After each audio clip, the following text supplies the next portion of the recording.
Gene Hackman is dead. His wife Betsy is dead. And the details around both deaths are genuinely strange.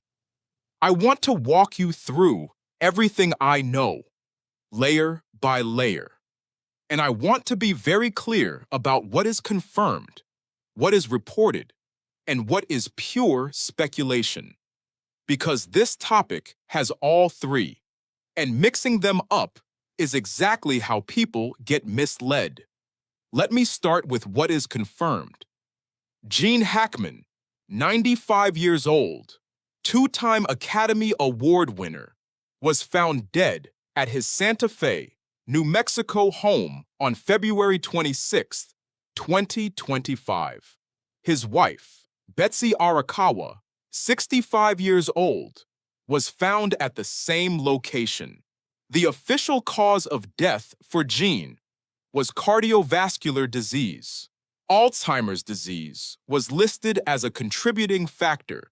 That is the confirmed medical record. That part is not in dispute by any verified source. What is confirmed and genuinely unusual is the timing. Betsy died approximately 3 weeks before Gene was found. Her body went undiscovered for that entire period. The medical examiner placed her death around February 3rd. Jean's body was found weeks later. 3 dogs were on the property. 1 had died. 2 were alive, but in poor condition. The front door was unlocked when officials arrived. Pills were scattered across a bathroom counter. The scene was quiet, sad, and unusual in ways that deserve honest examination. That detail about Betsy's body sitting undiscovered for 3 weeks on a private secured estate is real, and it raises legitimate questions. Not automatically about conspiracy, about isolation, about how elderly people, even wealthy ones, can fall through gaps in basic human care. That happens more than people realize, and it deserves acknowledgement before anything more dramatic gets added on top of it. Now, here is where I need to be completely honest with you. A large amount of what is circulating about this case right now is unverified. Things like an underground vault, an iron door sealed from inside, strange symbols carved into stone walls, a German ledger dated 1947, a forensic photographer finding a hollow wall, an astrophysicist connecting symbols to orbital mechanics 12,000 years old, a Cayman Islands trust buying the property before the investigation closes. Nearly all of that comes from unnamed sources, accounts that have not appeared in any confirmed FBI statement, no official press release, no verified mainstream outlet with named sources has confirmed any of it. Unverified does not mean false. It means we do not have proof yet. And that difference matters enormously. The way I understand it, there are 3 clear categories of information in this case right now. The first category is confirmed public record. Gene and Betsy died. The timeline between their deaths is unusual. The property is a large private estate in Santa Fe. Gene had advanced Alzheimer's. Betsy's body went undiscovered for approximately 3 weeks. Dogs were found in distress.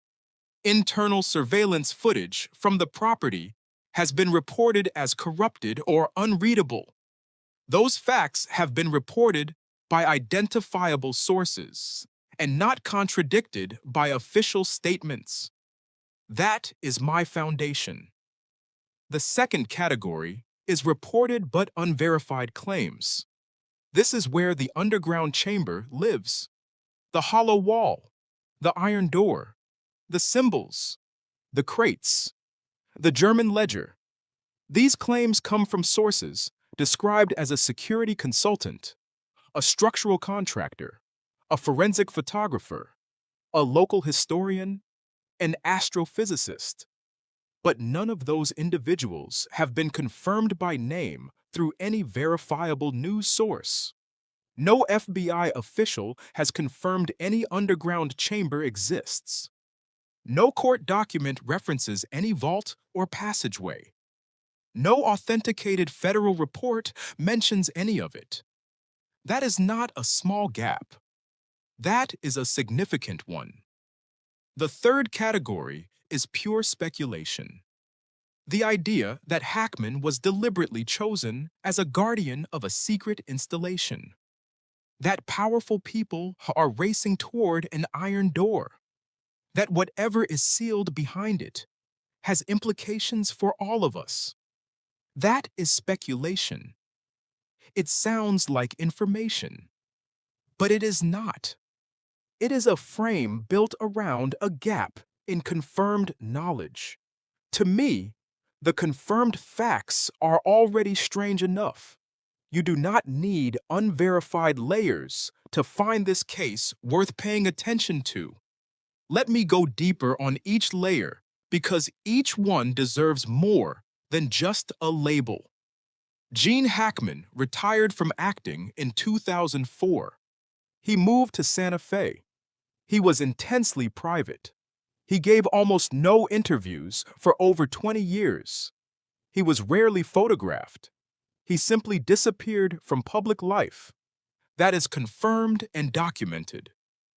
A famous person choosing extreme privacy is not unusual, but the degree of his withdrawal was notable. Over 2 decades of near-total absence from any public record, living behind high walls in the New Mexico desert. That is the confirmed context this case sits inside. Now the surveillance footage claim. This is the detail I keep coming back to. The reported claim is that internal cameras inside the house recorded footage across those 3 weeks between Betsy's death and the discovery of both bodies, and that all internal footage was found corrupted or unreadable. Only external footage survived, reportedly showing lights moving through different rooms at strange hours. If that is accurate, and I stress we do not have confirmed verification yet, it raises a real question. Professional-grade surveillance systems do not typically fail across all internal cameras simultaneously through random malfunction. They have redundancies, backup storage, separate power supplies, a total failure of all internal recording, while external recording continues, is an unusual pattern. In any serious investigation, that pattern requires a clear technical explanation. I am not saying footage was deliberately wiped. I am saying if the report is accurate, the reason for total internal failure needs to be part of any credible account of what happened in that house. The 3-week gap also deserves practical understanding. When someone dies alone in a private home, discovery depends entirely on whether anyone checks. For very old, very private people in isolated settings, that check sometimes does not come. Neighbors assume silence means everything is fine. Family members who live far away do not worry. Staff with reduced schedules have no reason to enter. None of that requires conspiracy. It requires only isolation and the specific vulnerability that comes with being very old and very far from regular contact. But here is what makes the 3-week gap harder to explain cleanly in this specific case. The property reportedly had a professional-grade surveillance system, multiple cameras, motion detection, above-average infrastructure. If that system was operational, Someone presumably had access to that data. The question of who had access and whether anyone reviewed it during those 3 weeks has not received a clear public answer. That is a real gap in the official account. Now, the underground chamber claims specifically. I want to explain not just that they are unverified, but why they require a very high standard of proof.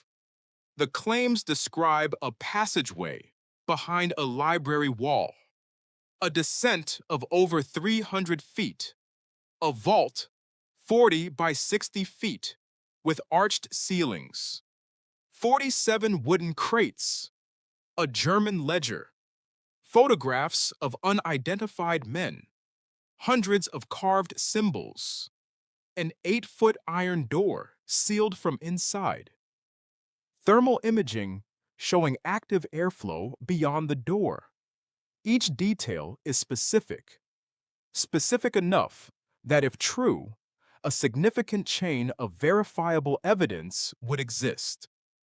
Federal agents with body cameras were reportedly on scene. Forensic photographers documented everything. Physical evidence was reportedly moved to federal custody. If 47 wooden crates of historical artifacts were removed from a private residence in Santa Fe, that action generates paperwork, chain of custody records, evidence logs, agency reports. Those records, even if classified, create a trail. The complete absence of any leaked document, any named source, any corroborating detail from any verified outlet on any part of the underground chamber claim is something I think about carefully. It does not prove the chamber does not exist. But for a discovery of that scale involving that many federal agents and that much physical evidence, complete silence from all verifiable channels is notable. Information about unusual federal discoveries leaks. Former agents talk. Forensic technicians talk. Local law enforcement talks. The fact that no verified journalist has produced a named source confirming any part of this is meaningful. I also want to explain why these unverified claims feel so convincing even without proof. They use precise numbers: 312 feet, 47 crates, a door 8 feet tall and 4 inches thick. Precise details feel like facts. They feel like someone measured and counted. But specificity in an unverified account is not the same as verified measurement. It creates the feeling of credibility without actually providing it. They also use named professional categories without naming actual people: a security consultant, a forensic photographer, a structural contractor, an astrophysicist. Those labels carry weight. We are conditioned to trust experts, but an unnamed expert is not a source. It is a placeholder where a source should be, and they use emotional details around the edges of factual claims. Agents went quiet. The photographer's hands shook. The astrophysicist stopped going home. Those emotional details transfer the feeling of significance to you. That is a technique. It works, but it is not evidence. Understanding that technique is more useful than simply dismissing the claims, because sometimes inside a dramatic, unverified account, there are real questions worth asking. And in this case, there are. The real questions worth asking are these. Why did it take 3 weeks for anyone to check on 2 elderly people on a monitored private estate? That has no satisfying public answer yet. What actually happened to the internal surveillance footage? If corrupted, What caused it? If wiped, by whom and when? That deserves a clear technical answer. What did the full investigation actually find inside that property? Official statements have been minimal. For deaths attracting this level of attention, that absence of communication is worth noting. Who currently owns or is acquiring the property? That is a verifiable public records question. The answer exists in county filings. Was there anything structurally unusual about the estate discovered during the investigation? Not necessarily a 300-foot vault. Anything at all. A simple yes or no from the investigating agency would be meaningful. Those are not conspiracy questions.